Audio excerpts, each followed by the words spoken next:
Ah, welcome back to the channel, guys. First Grand Prix finished just over an hour ago. Oh, it feels good to be back. Oh, I don't think I've ever really been more excited for a Grand Prix than that. Just amazing. I don't think could have wished for a better first race back. It was intense. It just non-stop, wasn't it? I mean, just the amount of retirements and then the action, the penalties, and obviously the last lap, just amazing, amazing, amazing lap from Lando. Just nothing like it really. I mean, no sport can compare for me. But yeah, I'm just gonna do a quick run through of all the like all the drivers, where they came. I mean, DNF, sort of just gonna run over those really quickly. Max Verstappen, yeah, I mean, really had to wait for longer in the race to see that strategy play out. I mean, probably, I think it would have been on really for them had they played it out. But yeah, given Alex's performance, yeah, would have been pretty close. Um, Daniel Ricciardo, I mean, did alright off the start. I saw him briefly, I think, and then only saw him as he had his gear sync issues. So yeah, not much to comment on Daniel. Lance Stroll in 18th, actually was doing really good. Had engine issues and was still holding up a Ferrari. I mean, shows how good that car is. I mean, I guess Vettel will be happy he's leaving a midfield team at the end of the year. Up next, the two Haas drivers. I don't really know what to say for these guys. Kevin Magnussen seemed like he was doing all right, and then he had the brake failure. Romain Grosjean, on the other hand, decided he wanted to go for a trip across the grass, do a Valtteri Bottas, and I don't know how the guy's still in the sport. Bizarre, but yeah, both of them retired with brake failure. George Russell probably would have been on for points, which is gutting to see, given how hard George has been pushing last year, and I think probably came into this quite riled up and ready to go. I think that's brilliant for Williams, though, seeing how fast their car actually is, and they're not that far off the pace. Kimi Raikkonen, that issue needs to be looked at. I think that was a really serious issue, actually. I mean, it's quite good that there weren't any fans there. The fact that his wheel just came off his car and decided to do its own thing. Yeah, probably wouldn't be surprised if we saw a fine to Alfa Romeo for that, for an unsafe pit release. Just letting the car leave in that situation, bit odd. Alexander Albon, coming in at 13th. Oh, the pain that I experienced as an Alexander Albon fan. Oh, I mean, he was having a mediocre race really up until the safety car for Russell that came out. And then obviously Red Bull pitted him onto the softs, Merc didn't want to lose the track position, and they were having their gearbox issues, or their gearbox sensor issues. So yeah, he came out fourth behind Checo, who was on mediums. Absolutely, like, brilliant pass to get that in just before the safety car from Alex. I mean, he was really good at the start as well. Gave Lewis enough room turn one, and yeah, Lewis didn't repay the favour really, did he? But yeah, turn one, lap one, did well, held off Lewis, and then once Lewis got past, Lewis kind of checked out, but not necessarily the same caliber driver, but yeah, just sort of saying. And then had the first safety car for Russell. Then obviously straight off the restart from that, Raikkonen had his wheel issue. They let the cars race for a bit, get up to turn 3 into that big braking zone, and then deployed the safety car. But yeah, so he got past Perez on quite a nice overtake there, which I don't think Perez realised when the safety car came out, because obviously he was in front for quite a while and got a bit confused. And then we had the next safety car restart after they'd been through the pits a few times due to Kimi's car being left on the pit straight, which is where Perez picked up that penalty, which was brilliant. Oh, I was so happy that happened, just for Lando. But yeah, so Alex, after that third safety car restart, really put the pressure on Lewis. Got around the outside, got in front by half a car width, and then yeah, the pain that I experienced was, I thought he had it. I think if he'd got that pass, I think he was on for the race win, which would have been amazing for Red Bull, especially where they had Max conk out earlier. But yeah, coming in 12th was Danny Kvyat. He didn't classify all laps. He had his suspension. I don't think it was a puncture like he said it was. I think it was suspension. Because if you saw, the car was sort of going along and then just like three-wheeled it, just absolutely like jacked in on one end. So yeah, that was an interesting one. It shows Austria is a bit of a car killer, really, which is, I think that's quite going to be quite interesting for next week, especially to see if Merck have the same issues on the curbs or if they sort that out. I don't know if they are going to be able to sort it out necessarily with the token system, but we'll have to see. Coming in 11th on his debut, Nicholas Latifi. I mean, kept his nose out of trouble, did really well. I mean, probably could have been on for points. George Russell definitely would have been on for points. So, yeah. Oh, also, just to comment on George Russell quickly, when I was watching the race, I just put out. Imagine someone saying at the start of this race weekend that we'll see a Ferrari stuck behind a Williams. Cut to 30 seconds later, when George Russell's engine has just died, and I was just like, I've just commentated, cursed him almost.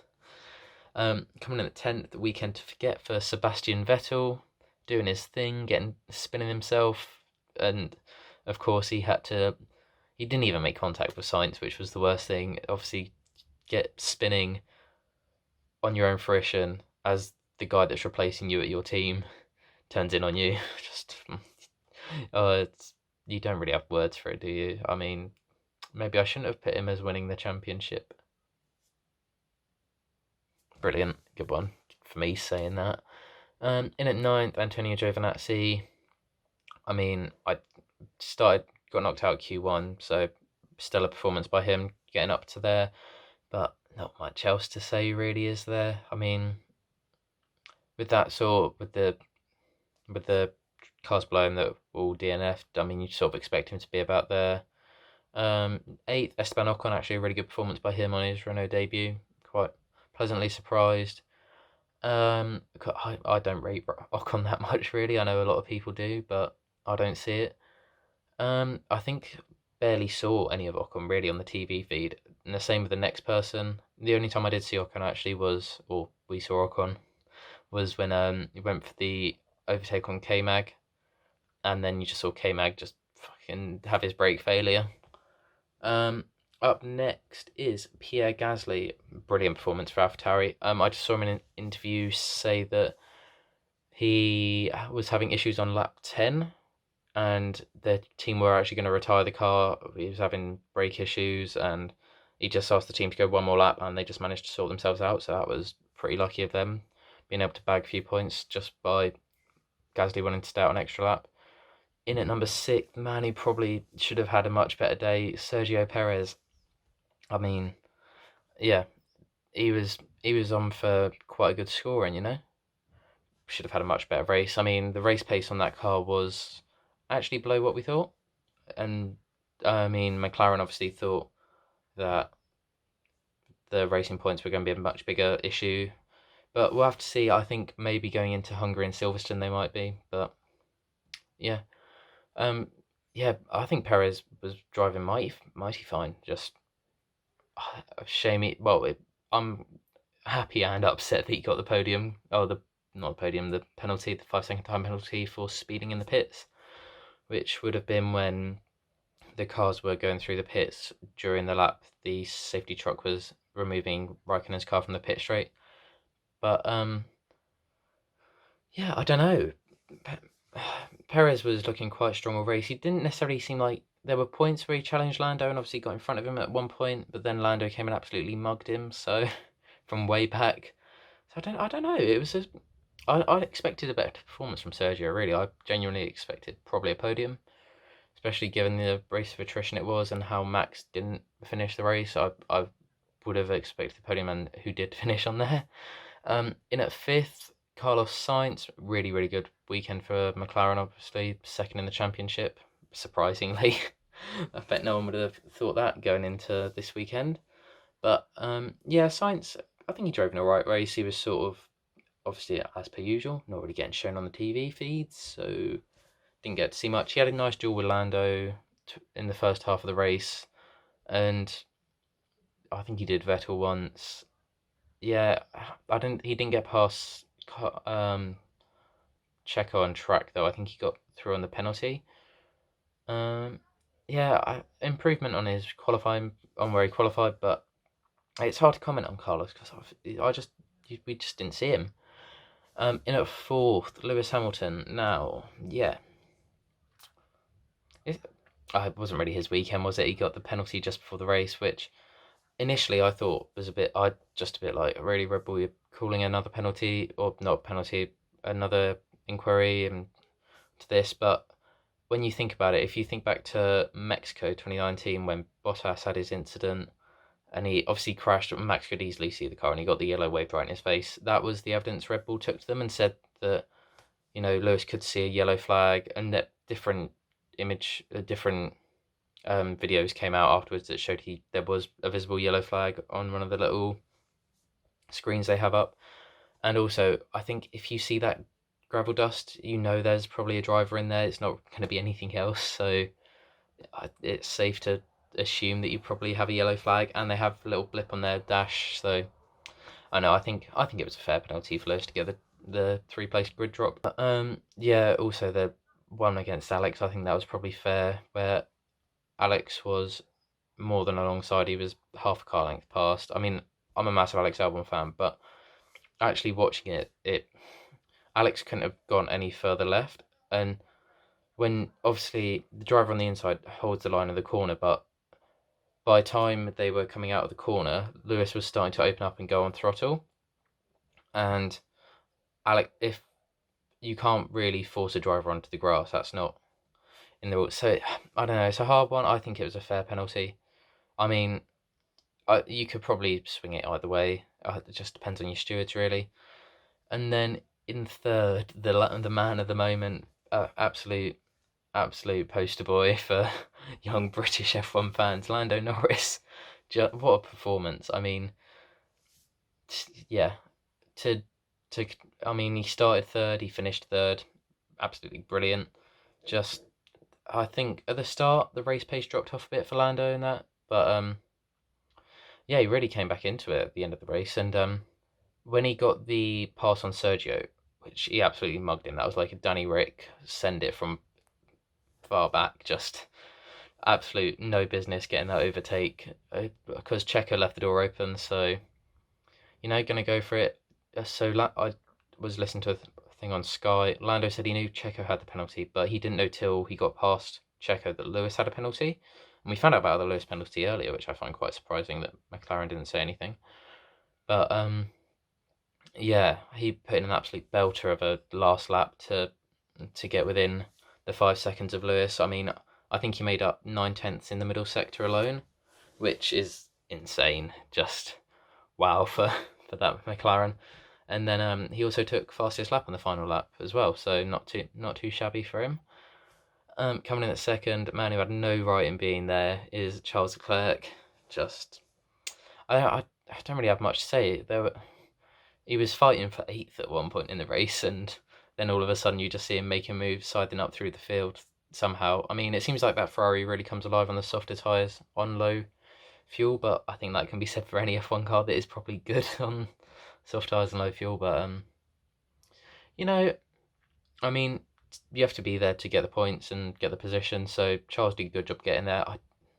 I know.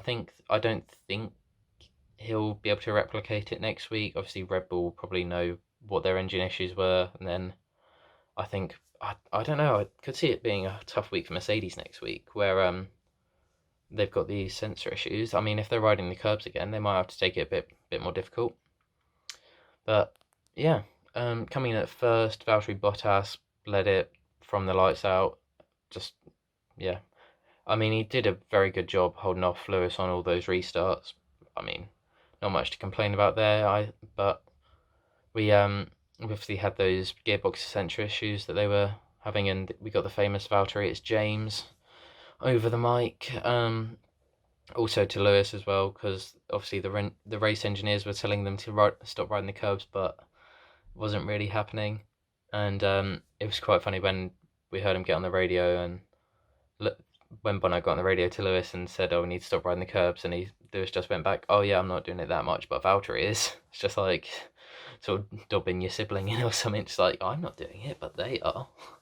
Look at them. I am. Maybe if they're doing it, I can do it a bit less. But yeah, it was just an absolutely amazing week.